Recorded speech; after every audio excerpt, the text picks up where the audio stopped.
में भक्त कहता है भगवान मैं भजन करूं मगर कैसे कैसे भजन करूं। हमेशा भगवान से प्रार्थना करूं प्रभु मुझे भजन करने का मौका दे दो। कैसे? स्वयं भगवान से कहता है सुग्रीव प्रभु अब प्रभु कृपा करहु अब प्रभु कृपा करहु ये वारी। सब तज भजन करहु दिन राति। अब प्रभु कृपा करहु ये वारी। अब प्रभु कृपा करहु ये वारी। सब तज भजन करहु दिन राति। सब तज भजन करहु दिन राति। बोलो बोलो समझ में आया? अच्छा ये बताओ ये बात कभी भगवान से हम लोग कहते हैं? ईमानदारी से जरा विचार करके बैठो भगवान ने जब हम पर कितनी बड़ी कृपा की। श्रीमद् भागवत महापुराण के 10वें स्कंद के 14वें अध्याय में ब्रह्मा जी ने जीवन जीने के 2 सूत्र बताए। केवल 2 सूत्रों का आप पालन कर लीजिए आप जीवन मस्ती में जिएंगे, पूरा जीवन आप मस्ती में जिएंगे। और वो 2 सूत्र कौन है? तो कहते हैं ब्रह्मा जी कहते हैं तत्तेनुकंपान सुसमीक्षमाणो। सबसे पहले जैसे जैसे आप जगिए और जग करके आंख बंद करके बैठिए और परमात्मा की कृपा की समीक्षा करो। समीक्षा कैसी? सुसमीक्षमाणो। सुसमीक्षा करो। क्या करो? हे प्रभु तेरी बहुत बड़ी कृपा है कि तूने मुझे 2 हाथ दिए हैं, 2 पैर दिए हैं, 2 आंखें दी हैं। संसार में कितने ऐसे लोग हैं जिनके पास ना आंख है ना हाथ है ना? बोलो बोलो। ये परमात्मा की कृपा है। हमारे ऊपर कृपा है कि हमारे दोनों हाथ हैं, किसी के एक हाथ ही नहीं है। हमारी दोनों आंखें हैं, किसी के पास आंख नहीं है। हमारे 2 पैर हैं, किसी के पास पैर नहीं है। हमारे बेटे हैं, बेटियां हैं, परिवार है, बैठने के लिए छत है। संसार में कितने ऐसे लोग हैं जिनके पास ये नसीब में? बोलो बोलो। कभी समीक्षा करते हो बैठ के? कितनी बड़ी कृपा है हमारे ऊपर कि हमारा पिता का साया हमारे सर पर है, माँ का हाथ हमारे सर पर है। प्रभु तेरी बहुत बड़ी कृपा है। संसार में कितने ऐसे लोग हैं जिनके पास माँ का हाथ नहीं है, पिता का हाथ नहीं है, भाई का हाथ नहीं है। जरा विचार करके देखो, कभी समीक्षा करके देखो जीवन में भगवान की कितनी बड़ी कृपा है हमारी। और इसके बावजूद भी हम कहते हैं परमात्मा तूने मुझे कुछ नहीं दिया। 4वीं बात यह है प्रातः कालीन जब भी जगो हमेशा ये बात प्रभु को धन्यवाद दो कि प्रभु आपने मुझे सब कुछ मुझे तूने माता बहुत कुछ दिया है। मुझे तूने माता बहुत कुछ दिया है। तेरा शुक्रिया है, तेरा शुक्रिया है, तेरा शुक्रिया है। मुझे तूने माता बहुत कुछ दिया है। मुझे तूने माता बहुत कुछ दिया है। तेरा शुक्रिया है, तेरा शुक्रिया है।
जो दिया है बहुत दिया है, क्यों? औरों से तो मेरे पास ज्यादा है। विचार करके। अच्छा, किसी ने कहा महाराज ठीक है, भगवान ने मुझे सब कुछ दे दिया है, और देने के बाद भगवान अगर छीन ले, देने के बाद भी भगवान अगर छीन ले, हम रास्ते रास्ते जा रहे हैं, स्वस्थ हैं, भगवान को धन्यवाद दे दिया, आकस्मिक कोई घटना घट गई, हमारी एक टांग चली गई, हाथ चला गया, पैर चला गया, तो एक ने कहा ये भी भगवान की कृपा माने? क्या इसको भी भगवान की कृपा माने? हम तो गए थे दर्शन करने, और वहां पर एकदम प्रलय आ गई और न जाने कितने लोग मर के चले गए, क्या इसको भी भगवान की कृपा माने? तो फिर ब्रह्मा जी आगे कहते हैं, अगर ऐसी कोई घटना घट जाए जो तुम्हारे अनुकूल ना हो, जो तुम नहीं चाहते हो, और ऐसी घटना घट जाए, जबरदस्ती घट जाए, तो फिर इसको ये मान लेना, भुंजान एवात्मकृतम विपाकम, ये तुम्हारे प्रारब्ध के द्वारा किए हुए कर्मों का भोगमान, जो आप पहले कराए हो, तो जितना आपका पहले का बैंक बैलेंस था, वो जब बैलेंस नील हो गया तो आपका खाता क्लोज हो जाता, बंद हो जाता। तो ये मानना चाहिए कि मेरे पास इतना ही था, और ये सोच करके संतुष्ट हो जाना चाहिए। कल के पावन प्रसंग में आपने सुना कि भूत वामन भगवान शंकर की बारात आ गई, और बारात में बढ़िया सब विवाह हुआ। अब कैसा विवाह हुआ? यही विवाह के विधि श्रुति गाई, महामुनि सो सब जय गिरीश कुश कन्या पानी, भवहि समर्पी मातो भवानी। तब मैं हिमवंत नंदे, पुनि पुनि पार्वती पदवाने। भगवान भगवान शंकर का बढ़िया पद प्रकार की जब सारी व्यवस्था करके कन्यादान करके विदा कर दिया, और विदा करने के बाद अब बाराती तो गए, विदा हो गई, बाराती गए। एक ने बारातियों से कहा चलो कैलाश पर्वत पर चलो। वैसे भी जब कोई जो है लड़के का विवाह होता है तो जा करके घर में जो पहली सूचना देता है उसको कुछ न कुछ भेंट दिया करती है माताएं बहन। यहाँ परंपरा है कि नहीं पता नहीं है, लेकिन अगर कोई बारात लौट रही हो तो जो सबसे पहले बाराती आता है और ये सूचना देता है कि बारात आ गई, बहू आ गई, तो उसको कुछ न कुछ भेंट दिया जाता है। तो लोगों ने कहा कि ऐसा है, अब बारात तो विदा हो गई है, भोलेनाथ जी आ रहे हैं। सारे देवताओं से कहा चलो भाई कैलाश पर्वत तक चलो। तो लोगों ने कहा कैलाश पर्वत जाने से क्या होगा? कहा क्या होगा? कहा वहाँ कोई भेंट देने वाला होगा भी नहीं, वहाँ कोई होएगा भी नहीं, तो फायदा क्या है? चलो सब अपने अपने घर। सब बाराती तो अपने अपने घर गए, कहा घर में चाय नाश्ता होगा। अब यहाँ भोलेनाथ भी अकेले, अच्छा जितने भूत प्रेत थे वो भी अपनी अपनी जगह पे चले गए। अब बेचारे भूत प्रेत बाराती क्या करते? जैसे ही देखा अब केवल धोखे दो, भोलेनाथ मैया पार्वती कहाँ पहुंच गए? जरा विचार करके देखना। जहां से विदा करा करके आए, चलते गए भोलेनाथ तो भोलेनाथ एक जगह खड़े हो गए। कहाँ खड़े हो गए? शमशान घाट पे खड़े हो गए। और शमशान घाट पे खड़े हो गए, एक दो दिन नहीं, एक दो साल नहीं, पूरे 100 साल तक खड़े रहे। अब खड़े पार्वती जी घूंघट काढ़े खड़ी, बड़े आश्चर्य की बात है। अंत में देवी पार्वती ने कहा भोलेनाथ, भोलेनाथ ने कहा क्या बात है देवी? कहा भोलेनाथ कहूं घर है? कहीं घर है? अरे विदा करा के लाए हो, कहीं घर है कि नहीं है? भोलेनाथ ने हंसते हुए कहा देवी पार्वती घर? हाँ। कहा देवी पार्वती इससे अच्छा घर कहाँ होगा? तो मैया पार्वती ने कहा कहाँ है घर? कहा यही तो घर है जहां हम खड़े हैं। कहा ये शमशान घाट ये घर है। हाँ देवी पार्वती इससे अच्छा घर कहाँ होगा? कहा क्यों? इससे अच्छा घर क्यों नहीं होगा?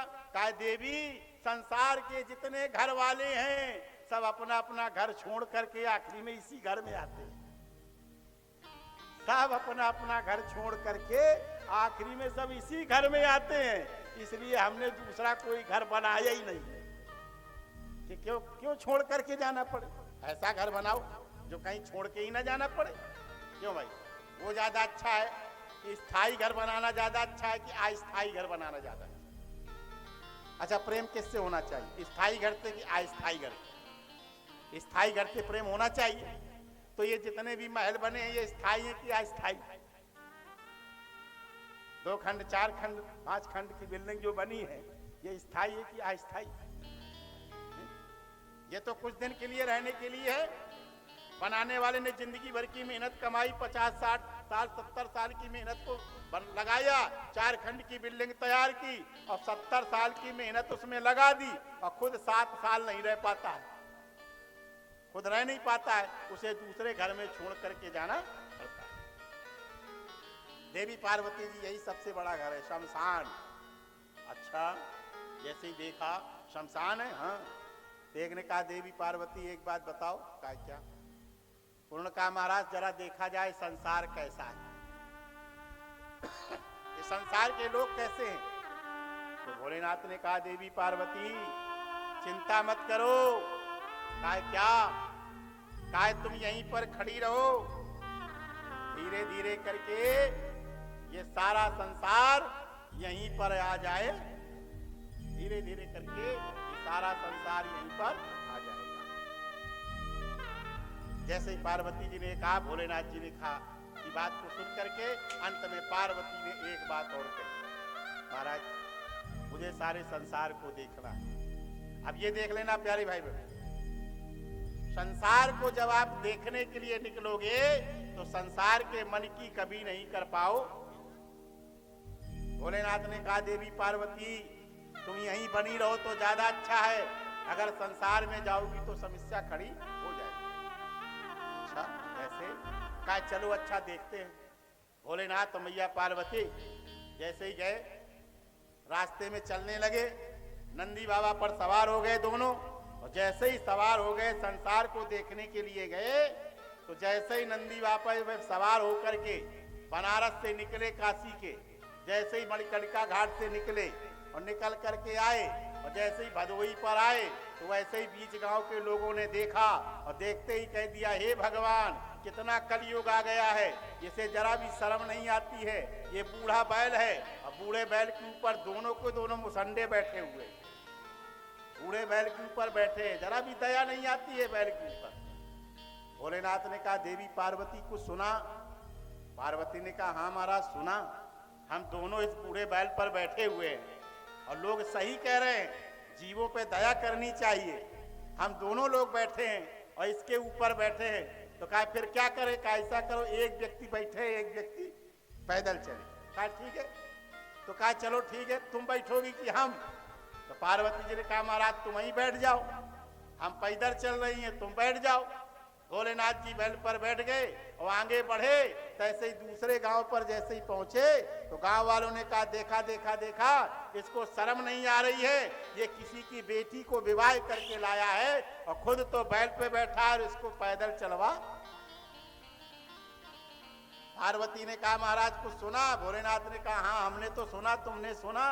कहा हाँ। कहा अगर देखो हम पैदल चल रही हैं तो लोग तुमको कहते हैं, और एक पत्नी के सामने कोई पति को कहे अच्छी बात नहीं है। तो भोलेनाथ ने कहा ऐसा करो फिर हम पैदल चल रहे हैं, तुम बैठ जाओ, हमें क्या फर्क पड़ा, तुम बैठ जाओ। भोलेनाथ ने बैठा दिया पार्वती जी को, बैलवा की रस्सी पकड़ी, आगे चल दिया। अब जैसे ही आगे चलते चलते आपके उदारनाथ के पास में पहुंचे तो लोगों ने देखा रे वाह क्या जोरू का गुलाम है और इसको भी शर्म नहीं लगती है, पत्नी बैठी है बैल के ऊपर, अपना खुद बैलवा हाँक रहा है। अब भोलेनाथ ने कहा देवी अब क्या करें? पार्वती ने कहा महाराज तुम बैठते हो तो कहते हैं, हम बैठते हैं तो कहते हैं, दोनों लोग बैठते हैं तो कहते हैं, कहा फिर क्या करें? कहा दोनों लोग पैदल चलते हैं, दोनों लोग पैदल चलते हैं। अब दोनों लोग पैदल चलने लगे और जैसे ही दोनों पैदल चलने लगे उसी समय तीसरे चौथे गांव में पहुंचे, लोगों ने कहा देखो देखो इनको जरा भी शर्म नहीं आती है, बैल साथ में है इसके बावजूद भी ये दोनों पैदल चल रहे हैं। क्या संदेश देता है प्यारे भाई बहनों की कथानक? दृष्टांत कभी सिद्धांत नहीं होता है, लेकिन याद रखिएगा ये संदेश क्या दे रहे हैं, अगर तुम समाज की सुनोगे तो कभी भी चल नहीं सकते, कभी भी आप समाज के मन की नहीं कर सकते हो। अगर दोनों लोग बैठते हैं तो कहते हैं, एक बैठता है तो कहते हैं, और दोनों नहीं बैठते हैं तब भी कहते हैं। इसलिए लोग तो कुछ ना कुछ कहेंगे प्रदीप भैया, कुछ ना कुछ जरूर कहेंगे। अगर आप सर उठा के चलोगे ना तो लोग कहेंगे वाह कि बड़ा अहंकार आ गया है। अब बताओ, और अगर आप सर झुका करके चलो तो लोग कहेंगे देखा अपनी औकात में आ गया है। अब बताओ क्या करूं?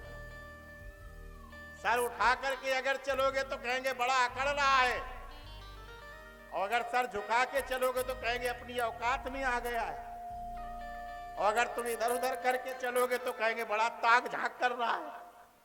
आप बताओ कैसे चलोगे? चलना तो पड़ेगा ना। इसलिए किसी के हिसाब से मत चलो, तुम स्वयं अपने हिसाब से जो हमको अच्छा लग रहा है वो हम करेंगे। प्यारे भाई बोले ये जीवन का सूत्र है। भगवान शंकर जी आए और यहाँ पर भगवान की पूरी लीला का समावेश होता है। भगवान तुलसीदास जी कहते हैं ये मैंने जो चरित्र सुनाया ये क्या है? कहा ये हरित सिंधु गिरिजा रमन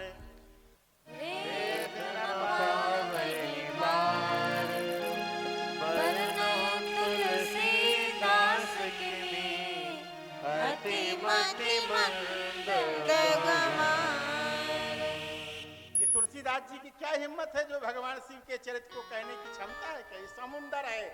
और याद रखना ज्यादातर नवा पुराण की कथाओं में लोग शिव चरित्र को छोड़ देते हैं, संक्षेप में लेकर के आगे बढ़ा देते हैं।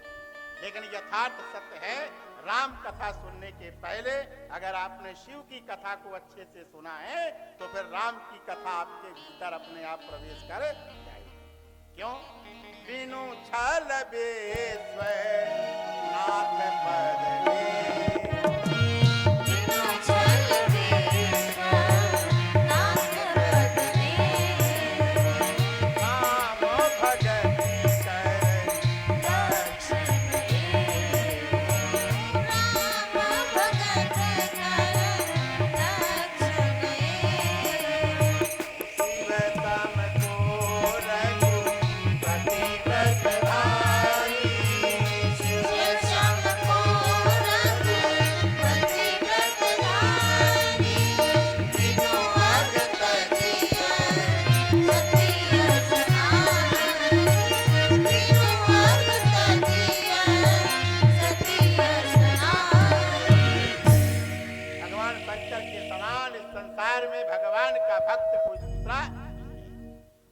बिना अपराध के सती जैसी नारी का परित्याग कर दिया।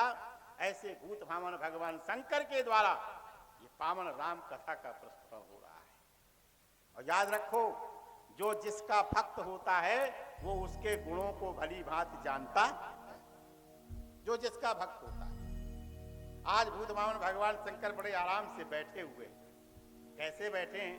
गोस्वामी तुलसीदास जी ने लिखा बैठे सो है कामरी कैसे बैठे सो कामरी कैसे हरे सगी है कामरस बैठे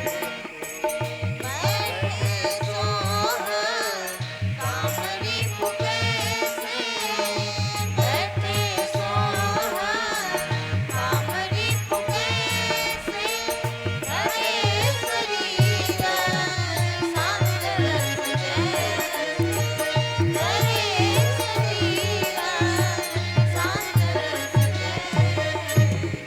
एक बार भगवान शंकर बैठे हुए हैं, कैलाश पर्वत पर विराजमान है और बड़ी प्रसन्न मुद्रा के साथ में शांत रूप में बैठे हैं। देखो प्यारे भाई बहनों, विशेषकर माताओं बहनों के लिए कथा प्रारंभिक तौर से सूत्र दे रही है कि अगर आप अपने पति के पास में जाओ तो कब जाओ, पति से कोई बात कहो तो कब कहो। ये आप राम कथा में आप पहले चरण में ही सीख दी जा रही। कभी भी आपका पति आपसे गुस्सा नहीं हो सकता, कभी भी नाराज नहीं हो सकता, लेकिन आप समय देखो तब, जो समय जिस समय हो उस समय अगर वो काम करोगे तो शोभा। भगवान शंकर पति जब आपका बढ़िया प्रसन्न मुद्रा में बैठा हो, मंद मंद मुस्कुरा रहा हो, धीरे धीरे गुनगुना रहा हो, उस समय आप बैठ जाओ और फिर उसके सामने कुछ भी कहो तो तुम्हारी डिमांड पूरी हो जाएगी, पूरी हो जाएगी। प्रसन्न मुद्रा में बैठे हैं ना, प्रसन्न है। और जैसे ही आप जाओगे और जा करके जैसे ही बैठोगे पप्पू के पापा, तो कहेंगे हाँ बताओ तुरंत, ठीक है ना। लेकिन अब क्या करते हो आप लोग, गलती क्या करते हो?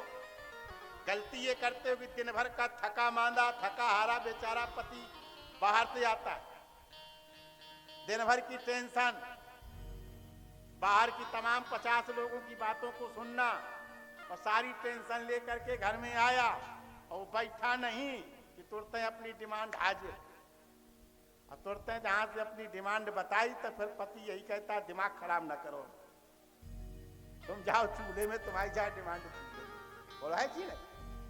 अरे जरा सोचना चाहिए ना कि पहले से तो लोड लदा है ये खपरी में, पहले से वजन है, ऊपर से तुमने और वजन धर दिया।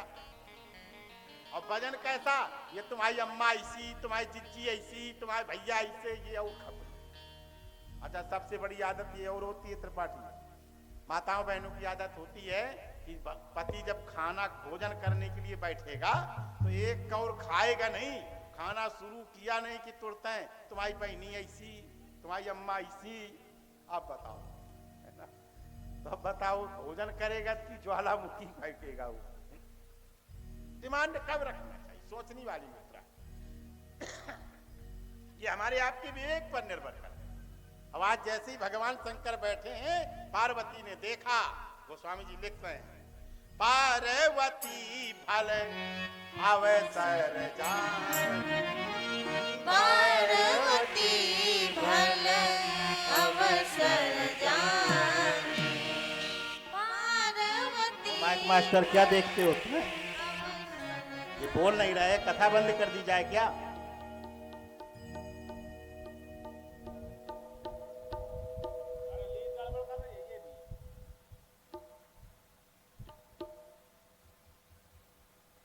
सावधानी बरतनी चाहिए, इसीलिए रखे बैठे हो।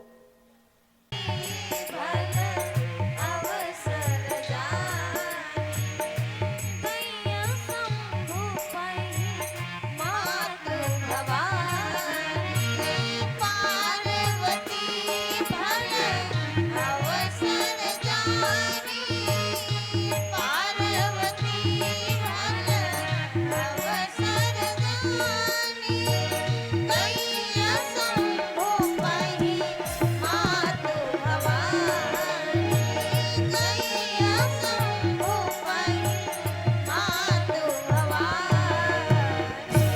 जैसे ही पार्वती जी ने अच्छा अवसर जाना, उसी समय भोलेनाथ जी के पास में जैसे गई, याद रखना भोलेनाथ जगत के ईश्वर हैं, जगत के गुरु हैं, तीनों लोकों के नाथों के भी नाथ हैं। और जब उनके पास में, याद रखना, बड़प्पन उसी को कहते हैं कि जब कोई सामने आवे तो फिर उसका सम्मान सुनिश्चित करो। पार्वती ने आई, और जैसे ही आई तो याद रखना, जब भी किसी भी पति के सामने पत्नी आवे तो उसको तिरस्कार की दृष्टि से मत देखना। शास्त्र कहता है, कथा बता रही है कैसे देखना चाहिए।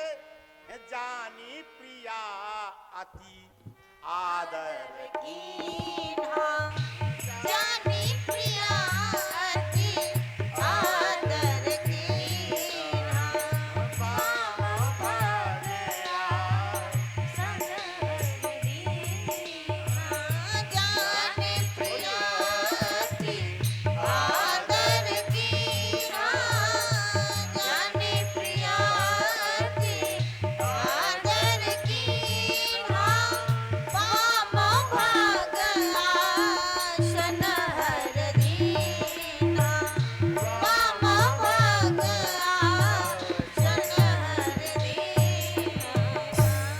सारी भाई बहनों, जैसे ही भोलेनाथ ने मैया पार्वती जी को देखा, और देखते ही बड़े प्रेम के साथ में अति आदर किया, सम्मान किया। अच्छा ईमानदारी से अपने आप को चेक करो जरा, कभी अगर हमारी पत्नी हमारे सामने आती है तो हम उसको आदर देते हैं, सम्मान देते हैं कि घुड़की दिखाते हैं? चेक करो कभी सामने आ जाए तो हमको कैसे उससे सम्मान देना है। क्यों? याद रखना, हम तो बाहर की खटपट सुनते हैं, लेकिन जो हमारी पत्नी है वो घर के भीतर की पूरी खटपट अपने भीतर रखती है। नाना प्रकार की उसके अंदर परेशानियां होती हैं और वो अपनी परेशानियां कभी किसी से नहीं कह पाती है। केवल एक ही व्यक्ति ऐसा है जिससे वो अपने दिल की बात कहना चाहती, और वो उसका पति होता है। और याद रखना, और जिस पति ने अपने पत्नी की बात को, दिल की बात को सब सुन लिया, वो कुछ भी कहे सुनो, सम्मान के साथ में सुनो। थोड़ी देर रोएगी, चिड़चिड़ाएगी, खिरखिराएगी, हाँ, अब आप सुन लो और सुनने के बाद धीरे से मुस्कुरा दो। इसके बाद तुम्हारी सारी समस्या का समाधान हो गया। सारी समस्या का समाधान हो गया। पहले सुनो तो। लेकिन आजकल बड़ी समस्या है भैया, कोई सुनना ही नहीं चाहता। आजकल सुनना चाहता ही नहीं है कोई। थोड़ा सा कहा नहीं, उसको सुनना नहीं चाहता। तो प्यारे भाई बहनों, मैं निवेदन करता हूं, संदीप भैया ये अब यहाँ से बंद करा करके कथा में अब डिस्टर्ब न करो, सब पीछे पीछे अब आप सजवाओ जब तक आएंगे, क्योंकि हमारी जो धारा है ना वो जरा में डिस्टर्ब हो जाती है। थोड़ा सा हुआ तो गड़बड़ा जाता है। भोले बाबा तेरी नौकरी बहुत बढ़िया है सबसे खरी। भोले बाबा तेरी नौकरी बहुत बढ़िया सबसे खरी। भोले बाबा गुलाम हो गया जब से तेरा भी नाम हो गया। जब से तेरा गुलाम हो गया, तब से मेरा भी नाम हो गया। वरना औकात क्या थी मेरी। बहुत बढ़िया है सबसे खरी। हो भोले बाबा तेरी नौकरी बहुत बढ़िया है सबसे करी हो। भोले बाबा तेरी नौकरी बहुत बढ़िया है सबसे जैसे ही देवी पार्वती ने देखा, मन प्रसन्न हो गया। भोले बाबा ने अपने वाम भाग में बैठाला और बैठाल करके बड़ा प्रेम दिया, स्नेह दिया। और इसके बाद कहा, कहो देवी पार्वती क्या कहना चाहती हो। याद रखना, ये भी एक सूत्र है प्यारी बहनों। अगर पति आपको सम्मान दे रहा है, आपकी बात पूरी सुन रहा है, तो आपका भी धर्म बनता है कि पति आखिर क्या चाहता है, मैं भी वही काम करूं। पति के दिल में क्या है, जो दिल में पति के हो, जो पति को अच्छा लगता हो, हमें वही प्रश्न करना चाहिए, हमें वही बात करनी चाहिए। तभी दाम्पत्य जीवन चलता है। अगर केवल हमारी सुने और हम तुम्हारी ना सुने तो गाड़ी चलने वाली। आज मैया पार्वती जी ने जैसे ही भगवान भोलेनाथ ने प्रेम से बैठाला और आदर सम्मान किया, उसी समय पार्वती जी ने मन में विचार कर लिया कि मेरे भोलेनाथ को सबसे प्यारा क्या चीज है। क्या प्यारा है? तो पार्वती जी कहती हैं, पति ही यह तू अधिक अनुमान। पति ही है तो अधिक अनुमानी। पति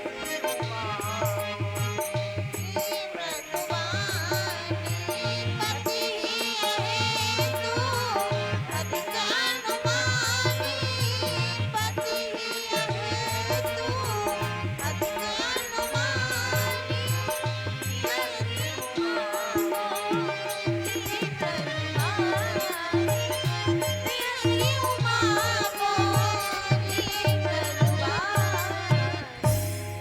पति के हृदय की बात को अनुमान करके देखो, ये है पत्नी। जरा देखो, जो पति के दिल की बात को जान जाए उसी को सती कहते, वही सच्ची पत्नी होती है। पति ही हेतु अधिक अनुमानी, अनुमान लगा लिया मेरे भोलेनाथ का हृदय में क्या प्यारा है, बस वही बात पूछने लगी। और पूछा क्या? वो स्वामी जी कहते हैं, कथा जो सकल लोकहितकारी, कथा जो सकल लोकहितकारी, सोई पूछन चाहत शैल कुमारी, सोई पूछन चाहत शैल कुमारी। नाथ पुरारी, ईशनाथ हम नाथ पुरारी, त्रिभुवन महिमा विदित तुम्हारी, त्रिभुवन महिमा विदित तुम्हारी।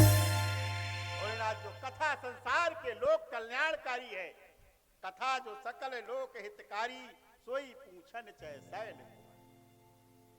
याद रखना, हमेशा बात वो पूछिए जो जिसमें सारे संसार का भला हो। और याद रखना, जो सारे संसार की भलाई सोचता है उसे एक बार नहीं 2-2 बार उसकी पीठ ठोकी जाती है। जैसे ही ये राम कथा का प्रश्न किया, वैसे ही भोलेनाथ ने पार्वती जी की पीठ ठोक दी। और याद रखना, जब भी आप कोई अच्छा काम करोगे ना, तो फिर आपके साथ आपके पिता का भी नाम होता है। जब भी कोई अच्छा काम करेंगी बेटियां, तो उसके साथ पीठ ठोकी जाएगी और कहा जाएगा शाबाश, इसके पिता ने इसको यही सिखाया। पिता का नाम होता है। और गड़बड़ करोगी तो कहेंगे तोरे बाप का यही सिखाओ, तोरे बाप। दोनों में यही मिलता है। भोलेनाथ के सामने जैसे राम कथा का प्रश्न पूछा, तैसे ही भोलेनाथ ने कह दिया, धन्य धन्य गिरि राजकुमारी, धन्य धन्य गिरि राजकुमारी, तुम समान नहीं को उपकारी, तुम समान नहीं को उपकारी।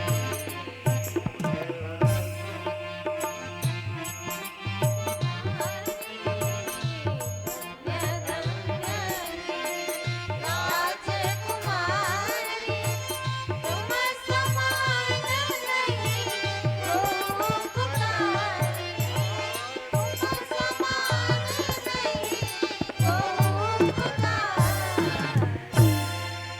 धन्य धन्य गिरिराज कुमारी, हे गिरिराज हेमवान की बेटी, तुम धन्य हो, धन्य हो, धन्य हो। याद रखना, आपको सारा समाज धन्य धन्य कहेगा। क्यों? आपने एक उपकार का काम किया है। आदरणीय हमारे दया शंकर त्रिपाठी जी और उनके संपूर्ण परिवार धन्यवाद के पात्र हैं। जब भगवान शंकर से पार्वती जी ने राम कथा पूछी, तो भगवान शंकर ने 2 बार कहा धन्य धन्य।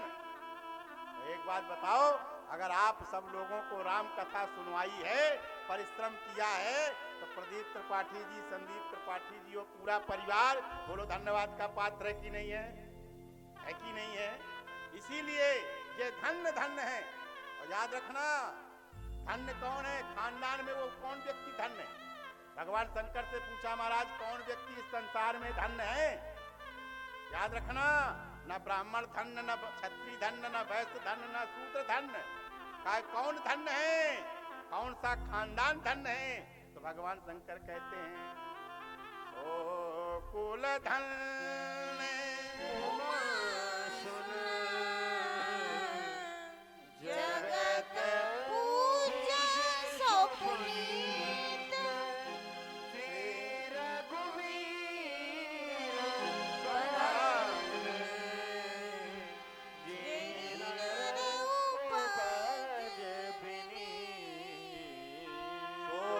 धन्य उमा सुने।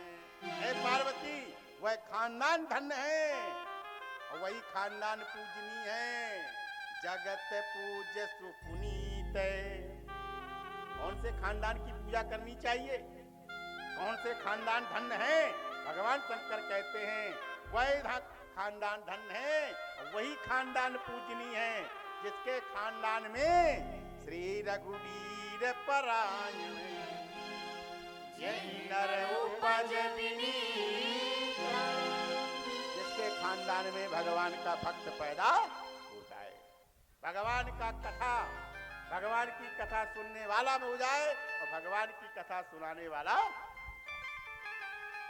देवी पार्वती जी ने कौन सा प्रश्न किया जिससे धन हो गए?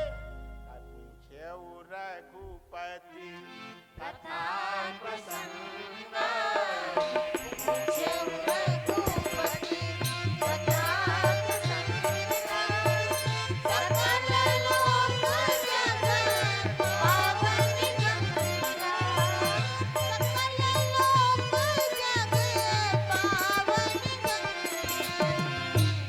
तुमने रघुनाथ जी की कथा पूछी है और ये भगवान की कथा संसार के समस्त लोगों को पवित्र करने वाली।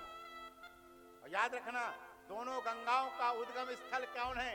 का एक जो गंगा है भगीरथी गंगा है, वो गंगोत्री से निकलती है, गंगा सागर तक जाती है। लेकिन याद रखना, उसका मार्ग निश्चित है।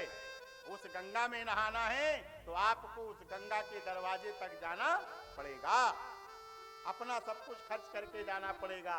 लेकिन ये वो गंगा जो शंकर जी की जटाओं में घूमती है, वहां गंगा तो आपको जाना पड़ेगा। लेकिन ये गंगा भी भगवान शंकर की ही निकली है, लेकिन एक सर से निकली है और एक भगवान शंकर के हृदय से।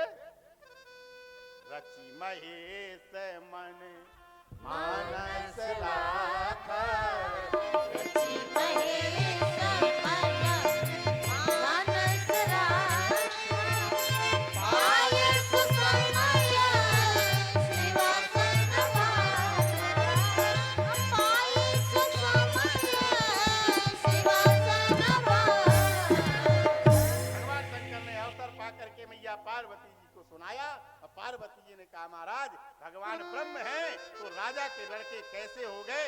यही कारण अवतार किया। मैया ने सप्त प्रश्न किए, सातों प्रश्न के उत्तर में भगवान शंकर कहते हैं, देवी पार्वती रामो जन्मो के हेतु अनेका राम जन्म के हेतु अनेका, परम विचित्र एक तेजा, परम विचित्र एक तेजा। राम जन्म के हेतु अनेक हैं। भगवान का जन्म क्यों होता है ये किसी को पता? इदमित्थम कही सकय न कोई। राम जी का जन्म इसलिए होता है, यही होता है, ये कोई नहीं कह सकता। राम जी के जन्म के अनेकों कारण हैं। राम जन्म के हेतु अनेका और परम विचित्र है। ए भैया, हमारे आपके विचित्र तो समझ में आता नहीं, ये तो परम विचित्र है। परम विचित्र कैसे समझ में आ जाएगा? कहा है, लेकिन इसके बावजूद भी तो पार्वती ने कहा, महाराज जब हेतु अनेक हैं, परम विचित्र है, तो फिर हमको नहीं पता लगेगा ये काहे के मारे पैदा हुए? कुछ तो बताएंगे। तो भोलेनाथ ने कहा, हाँ मेरी समझ में जो आता है मैं बता रहा हूं। देखो ये है राम कथा। जिस व्यक्ति के जैसी कथा समझ में आती है वो व्यक्ति अपने आप में वैसा ही बखान करता। ये राम कथा है। कहने वाला एक है, कथा एक है, लेकिन कथा के अर्थ अनेक हैं और अपना अपना लोग अर्थ निकाल लेते। और कैसा अर्थ निकालोगे? अर्थ आपको कैसा निकालोगे? अच्छा ये बताइए, ये कपड़ा हम सफेद पहने, ठीक है ना, लेकिन यहाँ पर 5 प्रकार के लोग बैठे हों। एक हरा चश्मा लगाए हो, एक नीला लगाए हो, एक काला लगाए हो, एक लाल लगाए हो। अब उनसे कहो कि हमारा कुर्ता कैसा है तो क्या बताएंगे? क्या बताएंगे? काला चश्मा वाला क्या कहेगा? अरे ब्याज जी तो करिया करिया। लाल वाला लाल कहेगा। इसीलिए मेरा राम का चरित्र कैसा है, मेरे राम कैसे हैं, मैं कैसा हूं, सामने वाला कैसा है, इसके लिए भगवान कहते हैं, जाकी रही है भावना जैसी, जाकी रहिया भावना जैसी, प्रभु मूरत देखी दिन जैसी, प्रभु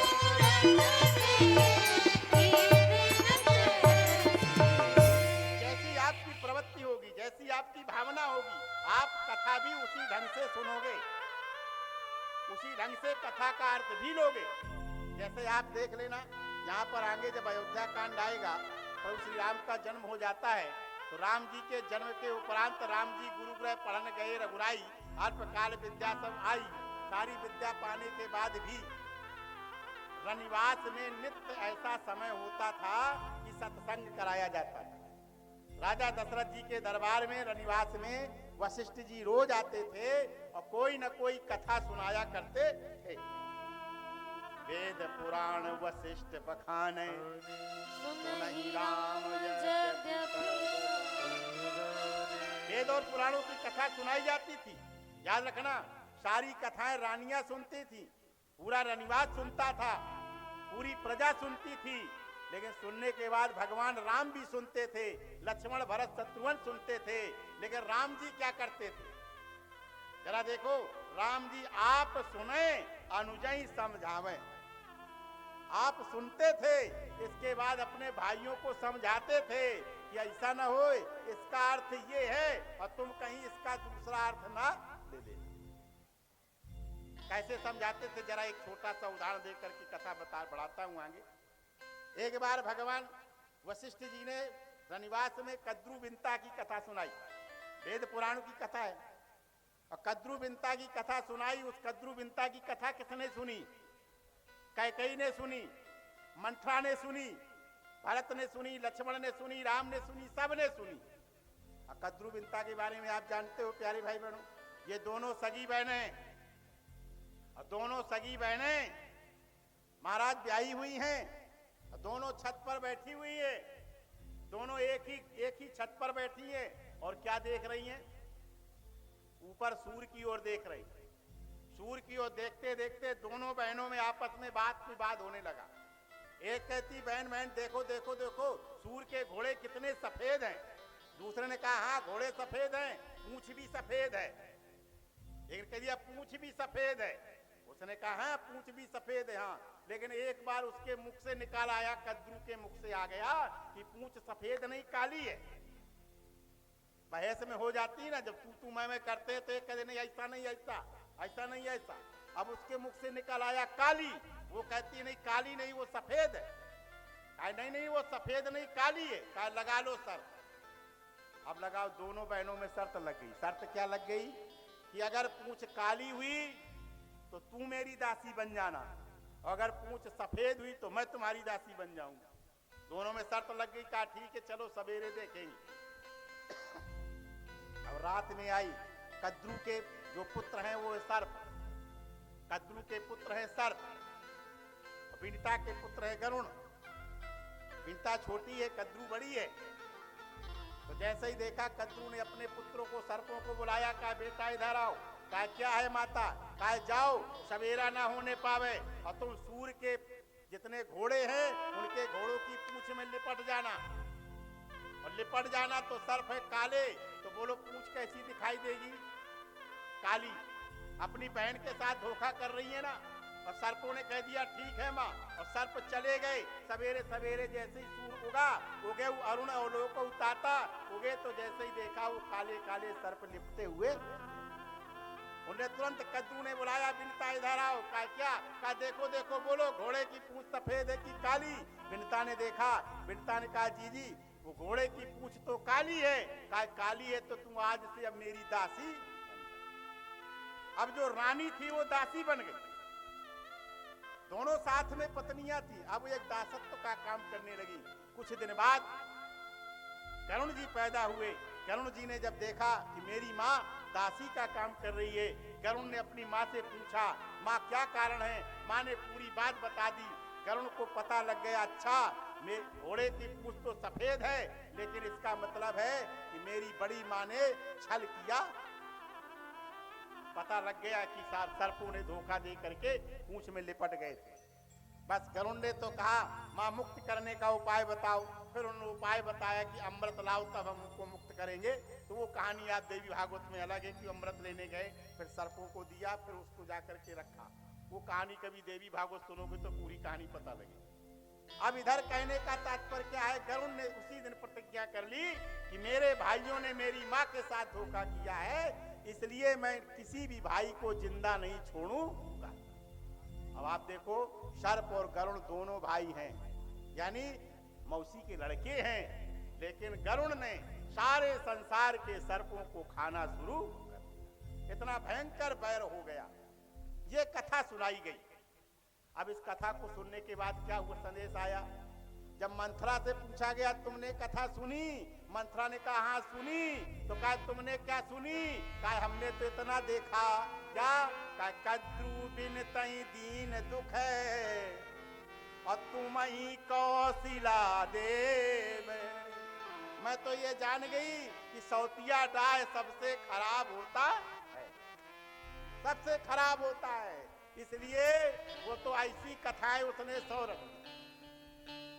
राम जी ने भरत जी को बुलाया, भरत जी से कहा क्यों भरत आज की कथा सुनी? कहा हाँ सुनी। कहा तुमने क्या सुना? कहा भैया मैंने तो एक ही बात सुनी। कहा क्या सुनी? कहा अगर जो है कद्रू के पुत्र सर्पों ने अपनी माँ के गलत आदेश को ना माना होता तो आज भाई भाई में विरोध होने वाला नहीं था। इसलिए मैंने तो सुन लिया कि कभी भी अपनी माँ की गलत आज्ञा का पालन नहीं करना चाहिए। अब भरतलाल जी ने इस कथा से ये सीखा। राम जी मुस्कुरा दिए। राम जी ने कहा धन्य है भरत, अब समझ गया आगे आने वाले समय में तुम्हारी माँ भी ऐसी आज्ञा मांगेगी और तुम उस आज्ञा का पालन नहीं करोगे। क्यों? भाई भाई में विरोध होने वाला नहीं। ये कथा के सूत्र से समझना पड़ता है। वहीं शत्रुघ्न जी से पूछा गया कि भैया तुमने कुछ सुना? शत्रुघ्न ने कहा हाँ मैंने सुना। कहा क्या हुआ? कहा मैंने तो एक ही चीज इस कथा से सीखी है कि अगर दोनों बहनें छत में बैठ के टिपे टिपे ना करती, आपस में मुहाचाई ना करती तो यह कोनो बवाल होने वाला ना। अरे का जरूरत पड़ी तेरे का पूछ की, घोड़ा का पूछ चाहे जैसी हो, बहस करने की क्या जरूरत थी? अरे उनने कहा काली तो कह देती काली, सफेद तो सफेद, समस्या खत्म। तो कहा फिर तुमने क्या सीखा? कहा मैंने ये सीखा ना मैं बहस करूंगा और ना झगड़ा होगा। इसलिए मैंने जिंदगी भर के लिए मौन साध लिया। और शत्रुघ्न पूरी रामचरितमानस में कहीं भी बोले मौने चा कलह नास्ती। अगर आप मौन हो जाओगे तो आपके जीवन में कभी घर में कलह होने वाली नहीं। कलह तभी होती है जब उसने एक कहा तो तुमने द्वि कहा, तुमने द्वि कहा तो उसने चार कहा। अरे क्या हो सकता है बहस करने की? बहस करने का काम केवल कोर्ट में होता है, लेकिन जब घर में आ जाओ तो चुप हो जाना चाहिए। बहस केवल वहां करनी चाहिए जहां हो सकता है, लेकिन हमें घर में बहस नहीं करना है। घर में तो बात को हटा दो, घर में बात को हटा दो, बस केवल हंसना है, बहस नहीं करना है, केवल हंसना ही हंसना है घर में। तो प्यारे जैसे ही देखा शत्रुघ्न पूरी कथा में कहीं बोले नहीं। आइए रामनायक जी स्वागत है आपका, ताली बजा करके स्वागत करें भाई रामनायक जी। इतनी उम्र में भी रोज कथा के लिए 12 महीना याद करते हैं। तो मैं निवेदन कर रहा था आपसे, शत्रुघ्न जी ने मौन रहना सीख लिया। और लक्ष्मण जी से पूछा गया तुमने क्या सीखा? लक्ष्मण जी ने कहा प्रभु मैंने तो एक ही बात सीखी है। कहा क्या सीखी है? कहा गरुण ने चाहे सारे संसार के सर्पों को खा लिया हो, लेकिन एक सर्प का बाल बांका नहीं कर सकता, एक सर्प को छू भी नहीं सकता है। कहा वो कौन सा सर्प है जिसको नहीं छू सकता है? और लक्ष्मण जी ने छाती ठोक के कहा वो मैं हूं, मैं शेषनाग मैं हूं, मुझे नहीं छू सकता है। तो राम जी ने कहा क्यों नहीं छू सकता है? कहा मैंने एक काम कर लिया उस नाग ने। क्या कर लिया? कहा उसने भगवान के चरणों को पकड़ लिया है, और जो भगवान के चरण को पकड़ के रखता है उसका दुनिया में कोई बाल बांका करने वाला नहीं है। इसलिए मैंने तो राम जी के चरणों को पकड़ लिया। और लक्ष्मण जी कहते हैं काय बारे ही ते निज हित पति जानी।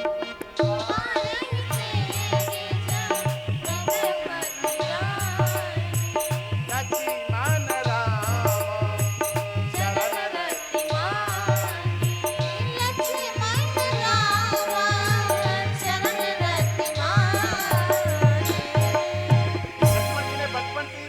राम चरण के चरणों को पकड़ लिया। और चरणों को पकड़ने के कारण लक्ष्मण कहते हैं मेरा ब्रह्मांड में कोई कुछ बिगाड़ने वाला और यही वजह है जो सारी दुनिया जिस व्यक्ति से थर थर कांपती है, और लखनलाल उस व्यक्ति को भी थर थर कांपने पे मजबूर कर देते। सारी दुनिया परशुराम जी के सामने थर थर कांप रही है, लेकिन लखनलाल ऐसे हैं जो ऐसा ऐसा बोल रहे हैं कि परशुराम जी भी कांपने लग जाते हैं।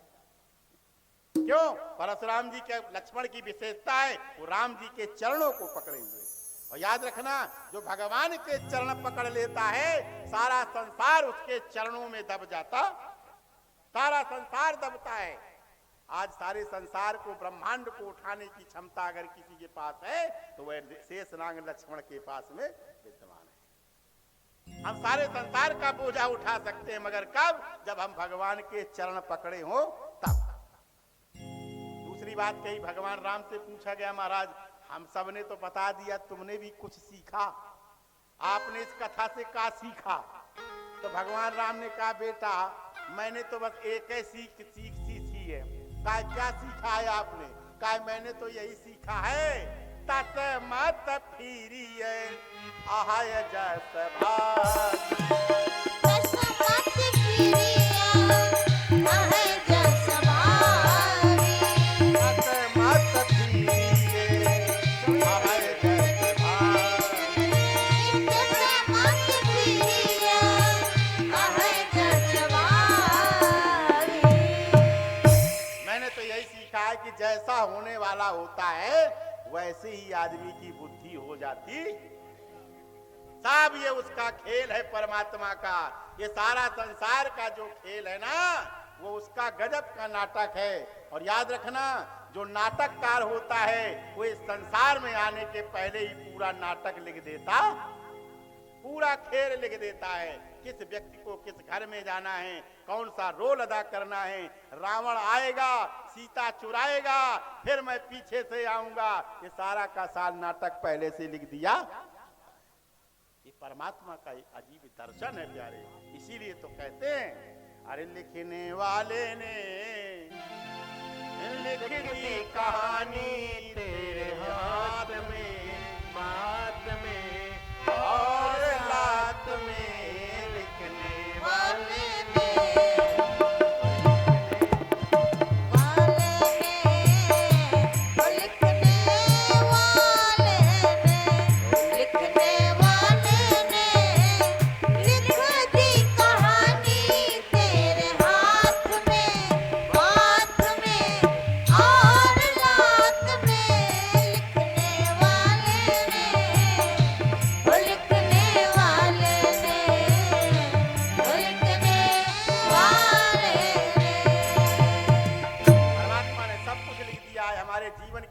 कहानी लिख दी है।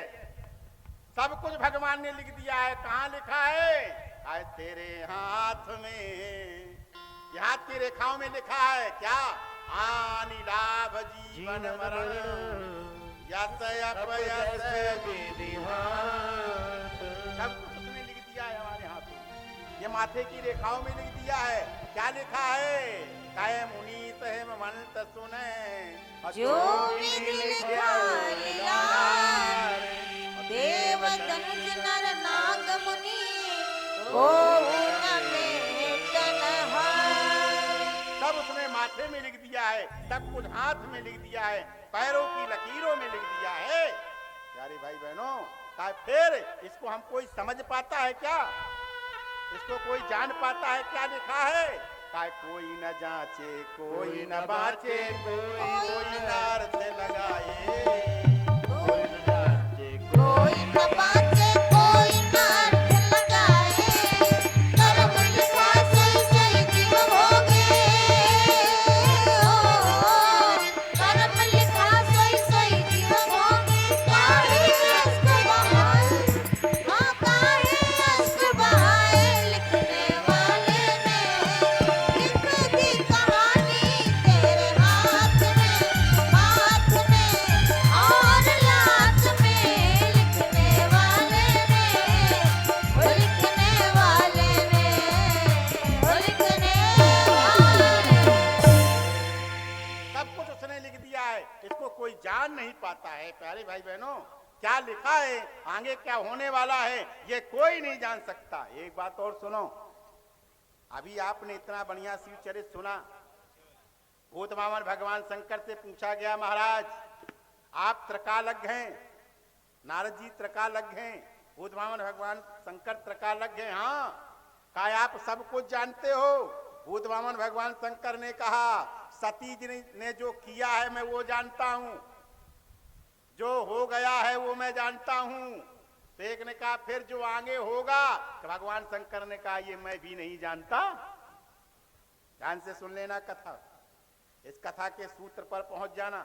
आप कहीं ज्योतिषाचार्य के पास जाइए, हाथ की रेखाओं को दिखाने वाले के पास जाइएगा, हमारे पास आइएगा।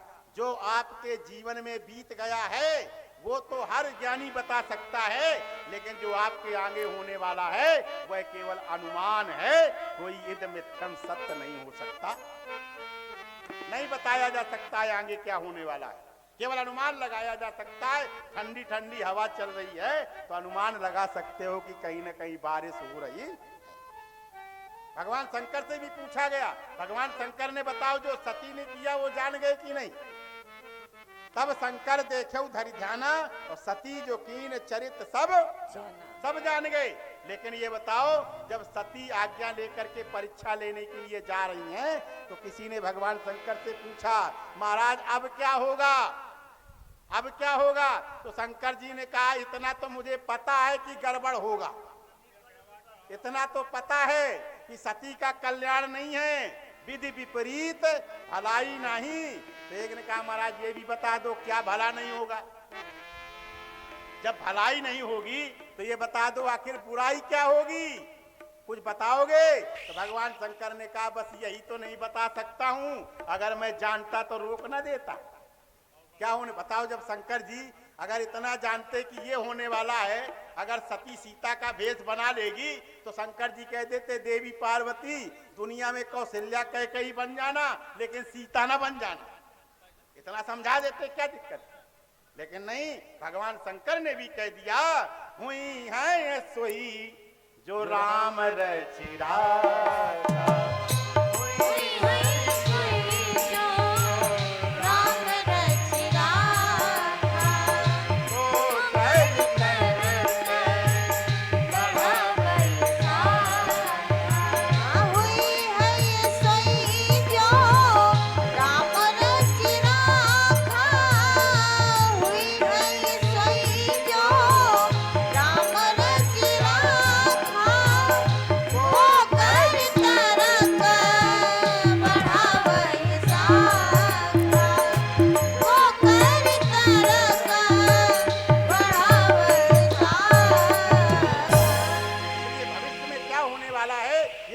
पता नहीं है, ये तो केवल मेरा परमात्मा ही जानता है। आगे क्या होने वाला है ये तो आगे वाला जानता है। और याद रखना, इसीलिए तो भक्त कहता है जो गुजर गया है उसकी मुझे परवाह नहीं है, आगे क्या होने वाला है इसकी मुझको कोई चाय नहीं है, कोई चाय नहीं है। क्यों? जो होना है वो तो होके रहेगा। प्यारी भाई बहनों, इसी बात के लिए कहते हैं जो सच्चा भक्त होता है वो सदैव प्रसन्न रहता है, हर परिस्थिति में प्रसन्न रहता है। भगवान ने कहा था भगवान के भक्त का लक्षण क्या है? गीता में भगवान श्री कृष्ण कहते हैं भक्त का ये पहला लक्षण होता है ब्रह्म भूत प्रसन्नात्मा नासुचति नाकांक्षति। जो भगवान का भक्त होगा वो हमेशा प्रसन्न रहता, हमेशा प्रसन्न रहेगा। क्यों? वो जो बीत गया है वो सोचेगा नहीं, और आगे क्या होने वाला है इसकी उसको परवाह नहीं, तो भगवान के अधीन रहता है, छोड़ दिया। लेकिन भगवान के जन्म का जो कारण है देवी, मैं एक कारण बता रहा हूं, मैं जो समझ में आता है। जस मोहि समझ परे जस कारण मोही, तस मैं सुमुखी सुनावो तुम। मैं तुम्हें सुना रहा हूं जिस कारण भगवान आता है। और ध्यान से सुनो, भगवान शंकर बता रहे हैं भगवान के आने का हेतु क्या है। भगवान शंकर कहते हैं जब जब होए धर्म के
पिता के। भगवान कहते हैं जब जब होए धर्म की हानि, हानि दो प्रकार की होती है, याद रखना। एक हानि वो होती है जो समाप्त हो जाए, एक हानि वो है जो बनी तो है लेकिन बढ़ नहीं रही है। जैसे एक बार बताओ, क्या सत्य को कोई काट सकता है? सत्य को कोई काट सकता है क्या? सत्य हमेशा सत्य ही होता है, उसको ना आप छोटा कर सकते हो ना उसको बड़ा कर सकते। धर्म सत्य है, सत्य को कोई हानि नहीं पहुंचा सकता, याद रखना। लेकिन धर्म की हानि हो रही है। कैसे होती है हानि, जरा विचार करना। धर्म की हानि कैसे हो रही है? जैसे आपकी कोई दुकान है, आप मेडिकल स्टोर चलाते हैं, किराना की दुकान है या कोई भी दुकान है, लेकिन जरा एक बार बताओ, पूरी दुकान में माल भरा है, पूरी दुकान में माल भरा हुआ है, और उस माल को देखने के लिए हजारों लोग रोज आते हैं और आपकी दुकान के माल को देखते हैं, और लेकिन देखने के बाद भी कोई खरीदता नहीं है, तो ये बताओ आपकी हानि है कि लाभ? बोलो बोलो। दुकान का माल नहीं बिक रहा है, देखने वालों की कमी नहीं है, देखने वाले तो बहुत आते हैं, अरे क्या दुकान है, क्या बढ़िया माल है, वाह वाह कर रहे हैं, लेकिन वो माल कोई खरीदने वाला नहीं है। तो बोलो इससे दुकानदार की हानि है कि लाभ? हानि है ना। बस यही धर्म है। आज जरा विचार करो, आज धर्म देखने में ज्यादा दिखाई दे रहा है कि नहीं? दिखाई दे रहा है। चारों तरफ लाखों लोग दिखाई दे रहे हैं, जय हो बम बम भोले, जय जय हो बम बम बोलो, दिखाई दे रहा है धर्म। हर मंदिर में जाओ, करोड़ों मंदिर बन रहे हैं, लाखों मंदिर बन रहे हैं, हर व्यक्ति चारों तरफ बांट रहा है, बोलो धर्म दिखाई दे रहा है कि नहीं? ये धर्म की दुकानें लगी हुई हैं, लेकिन हर जगह जगह कथा भागवत पुराण सब कुछ हो रहे हैं। बोलो आज से 50 साल पहले कहीं एक आध हुआ करती थी यज्ञ की नहीं? कहीं एक आध कथाएं हुआ करती थी, कहीं एक आध कई गांवों में, लेकिन धर्म था। अब आज धर्म की दुकानें लगी हुई हैं, लोग देखने वाले हैं, लेकिन धर्म का आचरण करने वाला कोई नहीं है। ये धर्म का आचरण करने वाला नहीं है, यानी धर्म का खरीदार नहीं है। कहो जो हम मंच से कहते हैं वो हमारे जीवन में आचरण में शामिल नहीं है।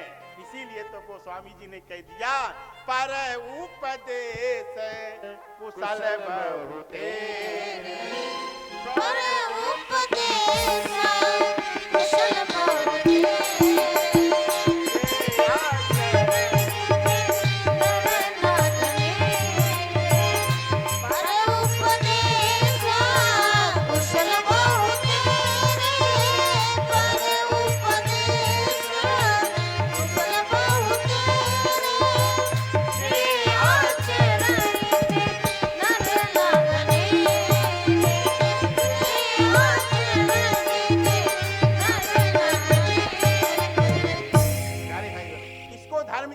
कहते हैं कि आज दिखावे में आडंबर तो बहुत हो रहा है, लेकिन आचरण में नहीं दिखाई दे रहा है। हम दूसरे से तो कहते हैं कि माता पिता के पैर छुओ, अच्छी बात है, लेकिन जब हमारी बारी आती है तो हम प्रणाम नहीं करते। हम दूसरे से तो कहते हैं कि बड़ों का सम्मान करना चाहिए, लेकिन जब हमारी बारी आती है तो हम खुद सम्मान नहीं करते। बात समझ में आ रही है ना? अगर मैं समझा पा रहा हूं कि जब जब होए धर्म की हानि, तो धर्म की हानि इस प्रकार से हो रही है कि हम जो काम कहते हैं वो स्वयं करते नहीं हैं। हम दूसरों से चाहते हैं, हमारे पास बेटी है तो हम चाहते हैं कि हम दहेज ना हो तो बहुत अच्छा है। हमारे पास बेटी है तो हम ये चाहते हैं कि ये भगवान दहेज बहुत बड़ी बीमारी है, लेकिन अगर हमारे पास बेटा है तो फिर दहेज मिलना चाहिए। दुनिया ले रही है तो फिर हमें भी मिलना चाहिए। बोलो बोलो, यह धर्म का आचरण है कि अधर्म का? यही बीमारी है जीवन में। धर्म मुख में तो आ गया है लेकिन आचरण में दिखाई देता नहीं। और जब ऐसी परिस्थिति होती है तब परमात्मा को अवतार लेना पड़ता है। और याद रखना, ये बड़े सौभाग्य की बात है, ये माता वैष्णो देवी आदि शक्ति की कृपा है कि आज आपके सामने जो ये व्यासपीठ बुंदेलखंड से चल करके आई है और पूरे परिवार का ये संकल्प है, कथा मंच से ये परिवार का पूरा संकल्प है कि इस व्यासपीठ से जो भी कहा जाएगा उसको जीवन में आचरण में भी उतारा जाए। ऐसे कोरी गप नहीं कही जाती है। आप जो जीवन के बारे में जो लोग गए हैं या जहां भी हैं वो सब हमारे बारे में पता भी करेंगे, तो जो भी कहा जाता है वो अपने व्यवहारिक जीवन में भी उतारा जाता है। हम लोगों से कहते हैं परिवार को एक करके चलो, चाहे जैसा परिवार हो। याद रखना, पानी चाहे जितना गंदा हो वो पीने के काम नहीं आएगा, लेकिन आग लग जाएगी तो आग बुझाने के काम जरूर आए समय पर। ध्यान देना। इसलिए परिवार चाहे जितना बुरा क्यों ना हो, लेकिन समय आने पर वो आग बुझाने के काम जरूर आएगा। इसलिए परिवार को इकट्ठा करके चलो। अब आज हमारे यहाँ प्रदीप भैया देख आए, दयाशंकर भैया भी देख आए। हमारे 6 भाइयों का परिवार है, विचार व्यवहार सब अलग दिखाई देता है, इसके बाद भी हम सब लोग एक रहे। बाकी जब आप धर्म के आचरण में उतारोगे तो आपको सब चीजें मिल जाएंगी। जिसके पास ये 6 चीजें होती हैं, समझ जाना उसके जीवन में पूर्णतः धर्म का प्रादुर्भाव हो गया। 6 चीजें कौन सी हैं? श्रीमद् भागवत महापुराण कहती है जिसके पास ये 6 हैं वही व्यक्ति इस संसार में सुखी है, और 6 में से अगर एक की भी कमी है तो फिर वह व्यक्ति इस संसार में दुखी है। कौन कौन सी हैं? क्यों श्रीवास्तव जी बता दिएगा? बता दे, ताली बजाओ जोर से। हमारे श्रीवास्तव जी की आज्ञा हो गई, पालन करना पड़ेगा। संसार में प्यारे भाई बहनों, जिस व्यक्ति के पास में ये 6 चीजें हैं, चाहे राजा हो या रंक, अगर 6 में 6 हैं तभी सुखी है। अगर 6 में से 5 हैं और 1 नहीं है तो भी वो व्यक्ति सुखी नहीं हो सकता है। वो कौन कौन सी हैं? भागवत में सुखदेव जी कहते हैं, राजन परीक्षित, अर्थागमोनि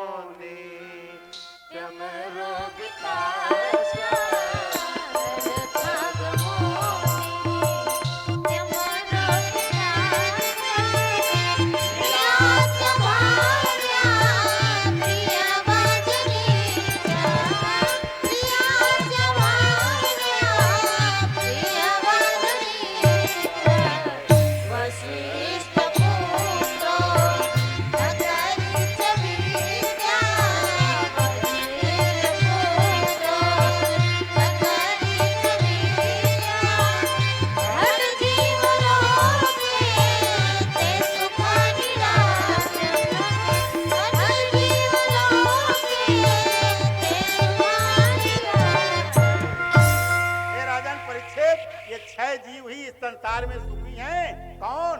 पहला अर्थागमो, अर्थ का आगमन होना चाहिए। पहला सुख पैसा आना चाहिए। जैसे हमारे आर्मी के भाई साहब बैठे हुए थे, उनके पिताजी भी आए हैं। वो यहाँ हैं कि चले गए? संदीप भैया है ना, बैठे हुए कहीं? कहाँ बैठे हैं? दिखाई नहीं दे रहे। मिलवाया था जिनसे आपने, वहां मिलने के लिए गए थे। हाँ, बगल में बैठे। ताली बजाइए जोर से। हमारे प्रिंसिपल साहब आए हुए, अपने बेटे के साथ में आए यहाँ पर। तो मैं निवेदन कर दूं, वो बता रहे थे काय संसार की बहुत बड़ी समस्या का समाधान पैसे से है। पैसा है तो उम्र अपने आप बढ़ जाती है, चकाचक है। तो पहला सुख है, भरपूर पैसा होना चाहिए। अर्थागमो, पैसे का आना और जाना शर्त है। केवल आवे जावे ना तो खतरा है, ध्यान रखिए। आवे और जाए ना, अब आ गया और ईडी का छापा पड़ गया, गड़बड़ हो गया ना, है कि नहीं? देख रहे हो 300 करोड़ गद्दों में मिल रहे हैं, गड़बड़ हो गया कि नहीं? तो आवे, पैसा आए भी और जाए भी, पहला सुख।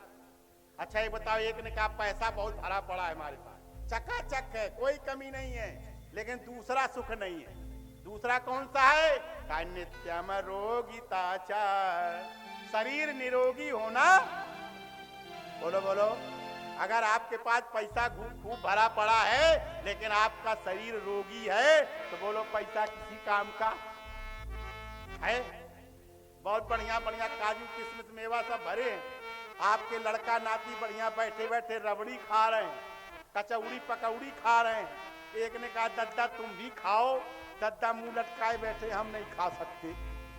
हमने कहा दद्दा काय नहीं खा सकते, बढ़िया कचौड़ी पकौड़ी खाओ, रबड़ी पी जाओ।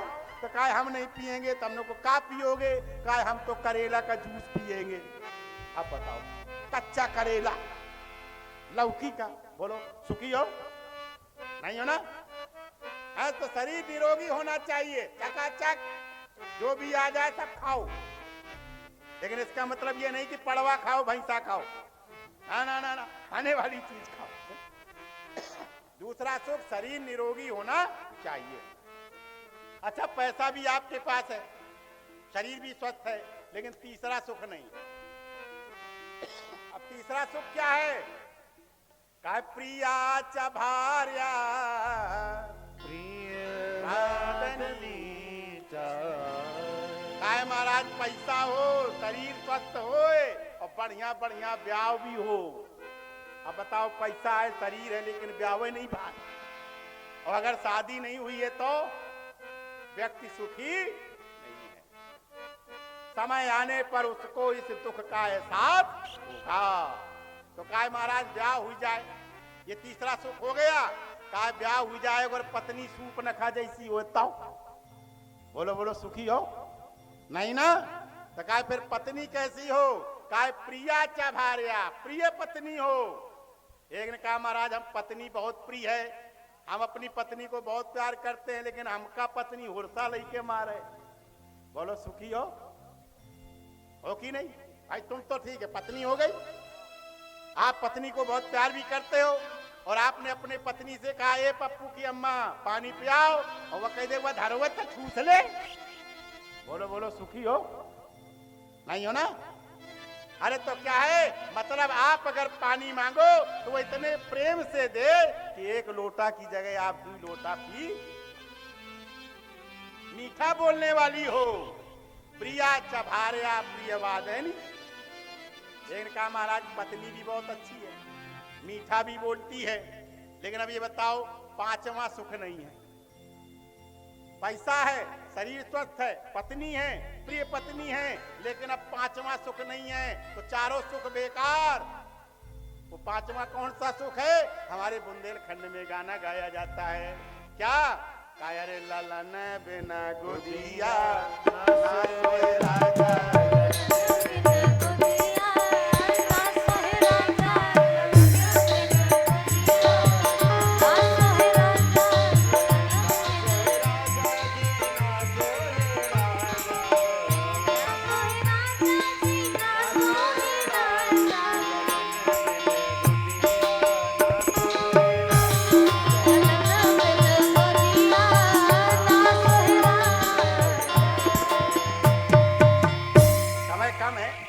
कम है और नहीं तो सब सुनाया जाता। अरे माँ तो पिता बिन नहीं हरवा न सो है, माई बाप बिन हरवा सो है,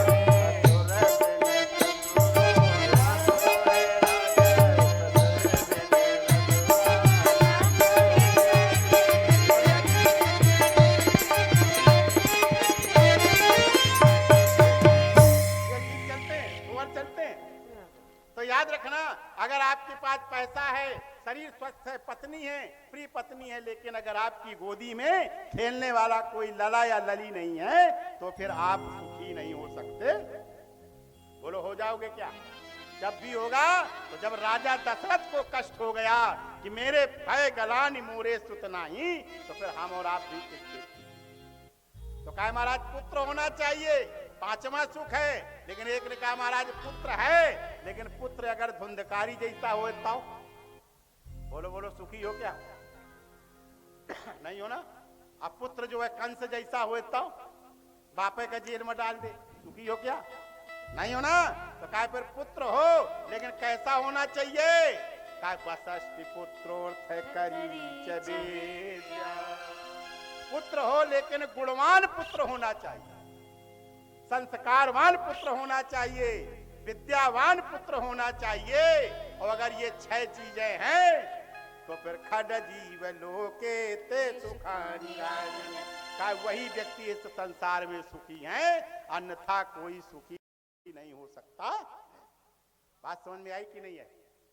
तो प्रदीप भैया छह चीजें बात समझ में आई कि अगर पुत्र है गुणवान पुत्र होना चाहिए, संस्कारवान पुत्र होना चाहिए, और अगर ये हैं तब ये 6 सुख होंगे। शरीर धन हो, शरीर स्वस्थ हो, पत्नी हो, प्रिय पत्नी हो, पुत्र हो, गुणवान पुत्र हो, ये 6 चीजें होंगी तभी हम जीवन में सुखी हो सकते हैं, अन्यथा सुखी नहीं हो सकते हैं।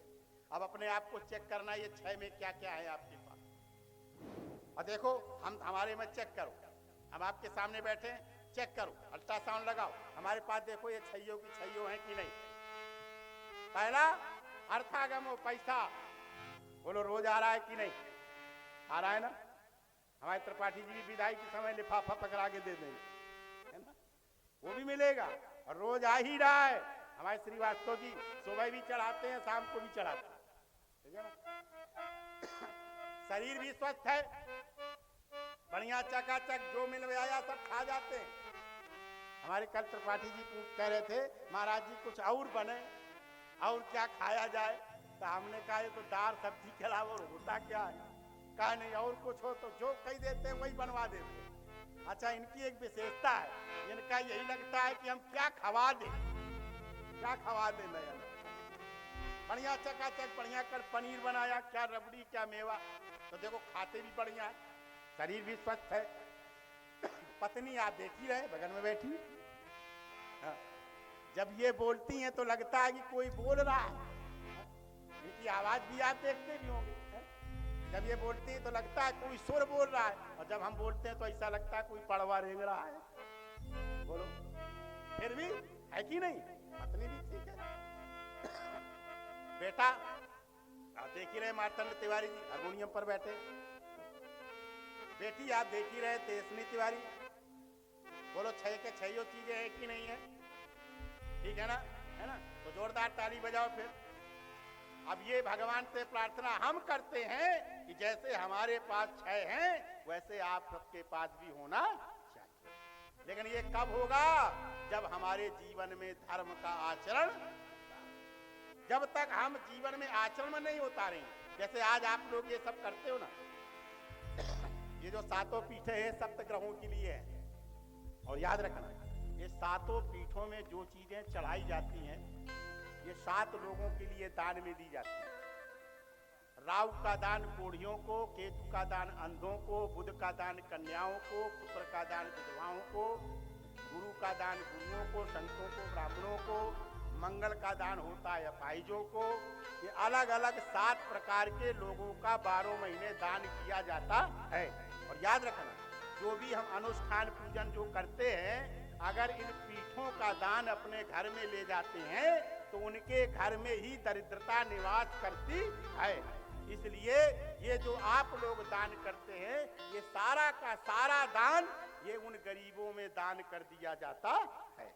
हम अपने पास नहीं रखते, हम अपने पास तो केवल वो रखते हैं जो आप हमको देते हो, और हम कथा के बदले में जो दक्षिणा देते हो उसको हम लोग स्वीकार करते हैं। हमारे यहाँ प्रदीप भैया दया भैया हुआ है, कैसा हमारा जीवन है ये देख ली जाए। आपको अभी एक पंपलेट मिलेगा, हर साल कन्याओं की शादियां जिस दिन भगवान श्री राम ने विवाह किया था अगहन पंचमी में करते हैं। कोई चंदा नहीं, कोई कमेटी नहीं, किसी से कुछ नहीं मांगा जाता। साल भर जो कथाओं में हम लोग इकट्ठा करते हैं, आप लोगों के द्वारा जो प्राप्त होता है वो इन गरीब बेटियों को दिया जाता है। पूरा श्रृंगार, अभी माताएं बहनें भी यहाँ पर राम जी का विवाह होगा, मैया जानकी का जब समय विवाह होगा तो आप मैया जानकी के लिए श्रृंगार लाएंगी, साड़ियाँ लाएंगी, जो भी कुछ लाएंगी उसमें अपना नाम पता लिख करके लाएंगी, और जैसा लाएंगी वैसा ही उन बेटियों को सौंप दिया जाता है। और उनसे ये दुआ करवाई जाती है, उनसे प्रार्थना करवाई जाती है। वो कहती हैं हे माता जिसने मुझे श्रृंगार दिया है उसके जीवन में कभी श्रृंगार की कमी ना होने पावे। और याद रखना दुनिया में सबसे बड़ी ताकत दुआ होती है, दुआ से बड़ी कोई दौलत नहीं। आप सब कुछ कमा सकते हो लेकिन दुआ नहीं कमा पाओगे। जैसे एक बार की बात मुझे याद आ रही है कि एक बार जो है पर्वत को अहंकार हो गया, पत्थर को अहंकार हो गया कि मुझसे भी बड़ा कोई कठोर है। पत्थर से बड़ा कोई कठोर नहीं है, लेकिन वहीं पर लोहा आ गया। उस लोहे ने पत्थर पर मार प्रहार किया तो पत्थर टूट गया। तो लोगों ने कहा लोहा सबसे शक्तिशाली है। तो लोहे को अहंकार हो गया कि मुझसे बड़ा कोई शक्तिशाली नहीं है। लेकिन उसी समय क्या हो गया, का लोहे को आग में लगा दिया गया तो आग ने पूरे लोहे को गला। तो लोगों ने कहा आग सबसे ज्यादा ताकतवर है, आग सबसे ज्यादा ताकतवर है। आग को अहंकार हुआ तो उसी समय कोई व्यक्ति बाल्टी में पानी लाया और आग को बुझा दिया। लोगों ने कहा ए आग तो बुझ गई, इसका मतलब आग से भी ज्यादा ताकतवर पानी होता है, इसलिए जिसने आग को भी बुझा दिया। अब पानी को भी अहंकार हो गया कि पानी अब मुझसे भी कोई ज्यादा है। उसी समय कोई लाया, चुल्लू लगाया और चुल्लू लगा के पूरा पानी पी गया। और जब पी गया तो उसने कहा ए भैया ये तो पानी को भी पी जाता है, इसका मतलब पानी से भी बड़ा ये इंसान होता है। तो पानी को भी पी गया, समाप्त कर गया। इसका मतलब सबसे बड़ा इंसान होता है, सबसे बड़ा जीव होता है। एक समय आया इंसान मदांध चल रहा था, उसी समय काल का यमराज का पहरा आया और जैसे ही यमराज ने फंदा डाला उसके प्राण लेने लगे। तो लोगों ने कहा ए भैया इस आदमी से बड़ा तो काल होता है, मौत होती है, मौत तो सबको ले जाती है, इसने आदमी को भी मार डाला। और मौत को जिस समय सामने आई तो लोगों ने क्या किया, हाथ फैला लिया, देवताओं के सामने, मंदिर के सामने गरीबों को दान दे दिया। अच्छा व्यक्ति था, गरीबों की हजारों हाथ उठ गए, दुआ हो गई और दुआ हो गई तो मौत ने भी रास्ता छोड़ दिया। याद रखना दुआ में वो ताकत होती है कि मौत भी लौट जाती है। इसलिए दुनिया में अगर कुछ लेना तो हमेशा गरीबों की दुआएं प्राप्त कर लेना चाहिए। भगवान शंकर कहते हैं जब जब भी धर्म की हानि होती है तो भगवान अवतार लेता है। अवतार लेने के कारण कहते हैं का जन्म एक दुई कहाँ बखानी सिया राम राम। जन्म एक दुई कहाँ बखानी सिया राम राम। सावधान सुन सुमुखी कहानी सिया राम राम। सावधान सुन सुमुखी सयानी सिया राम राम। द्वारपाल हरि के प्रिय दो, द्वारपाल हरि के प्रिय दो। जय हर विजय जान सबको, जय हर विजय ज्ञान सबको। प्रताप तेरु नौ भाई सिया राम राम। कवि प्रताप ते तू नौ भाई सिया राम राम। कवि के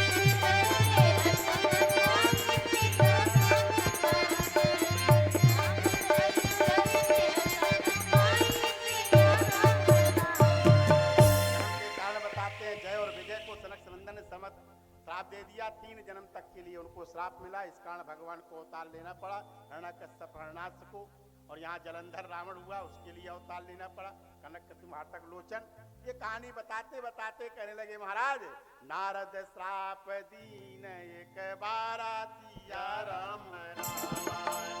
नारद श्राप दीन एक बारा सिया राम राम। कलप के ही लगी अवतारा सिया राम।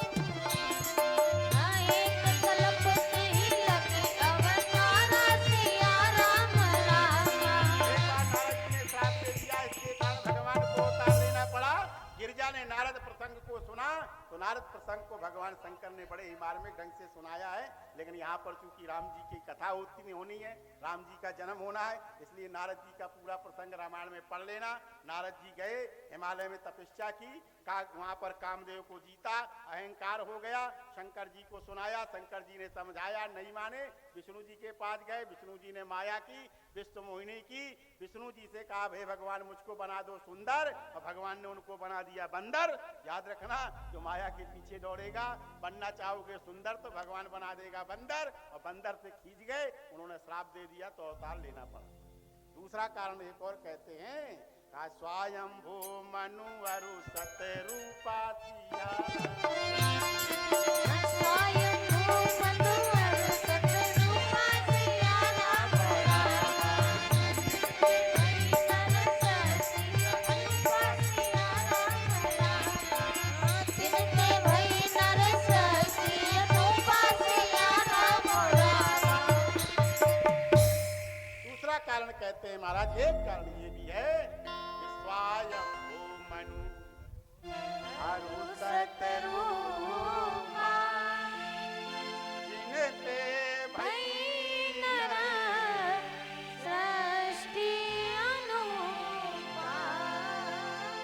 स्वामी स्वयंभू मनु और शत्रुपा हैं कैसे? का दंपति धर्म आचरण नीका अजहु गावे जिन करनी का। प्यारे भाई बहन, ये जो प्रसंग रामचरितमानस का लेकर राम जन्म पर हम सब लोग प्रवेश कर रहे हैं। हमारे जीवन में राम जी का जन्म कब होगा?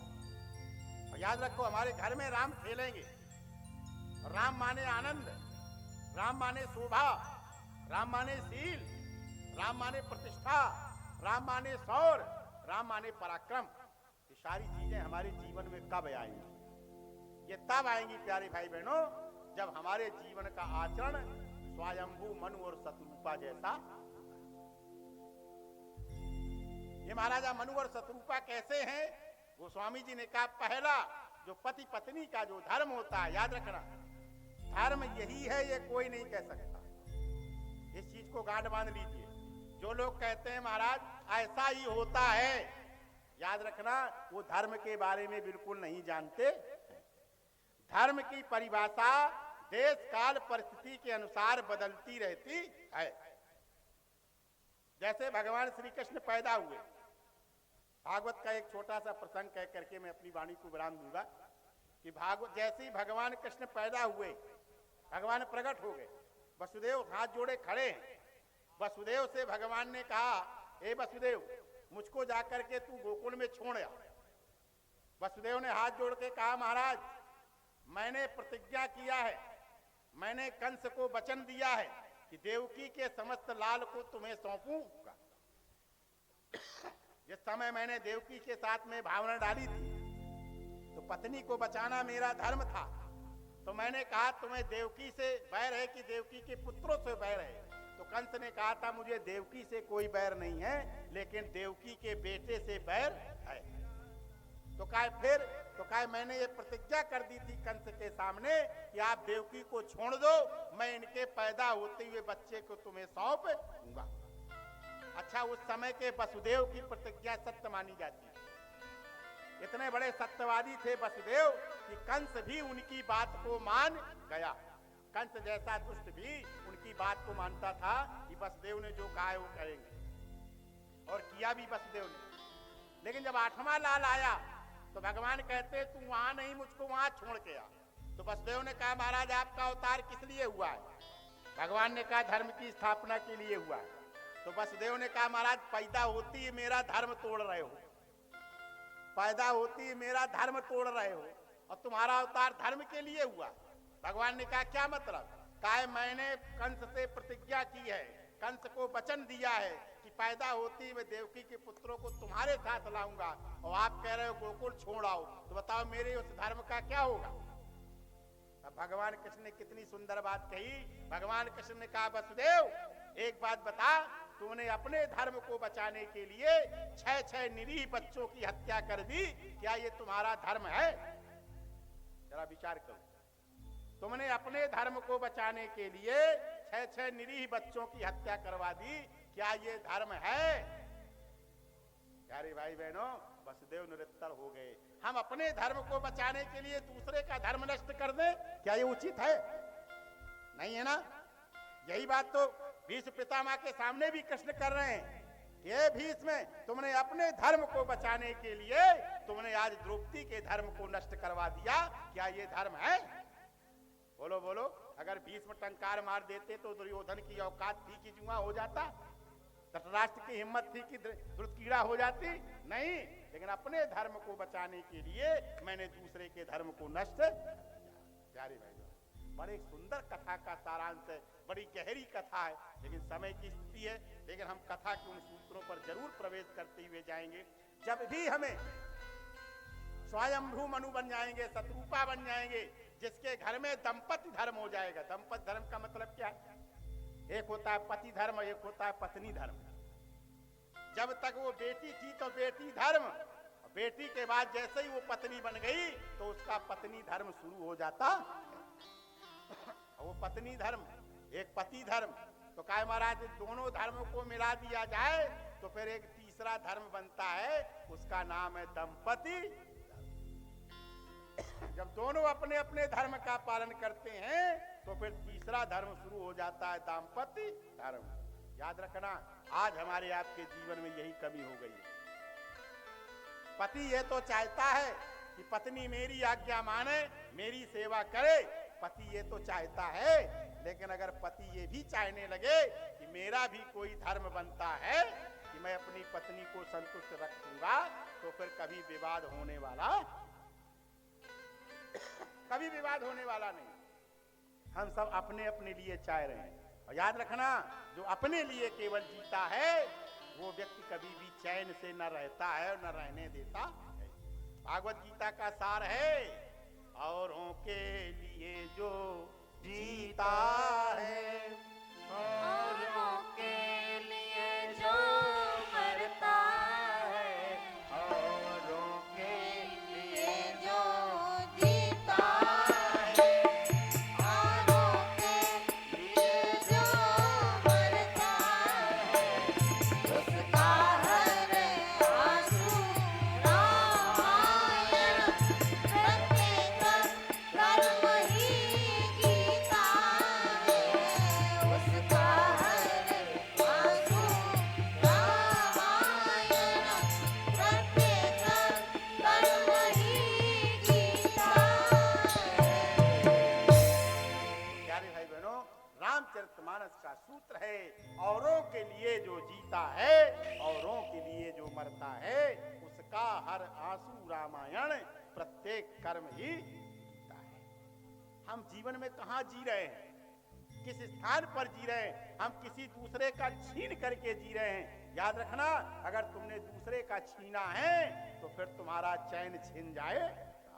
अगर तुमने पुरुषार्थ से पैदा किया है, परमार्थ के लिए पैदा किया है, तुम्हारा कोई छीनने वाला नहीं हो सकता है। तो आइए आगे की कथा बेटी के द्वारा बहुत ही सुंदर सुनेंगे। और देखो, आज सब लोग संकोच छोड़ देना। राम जी का जन्म होगा,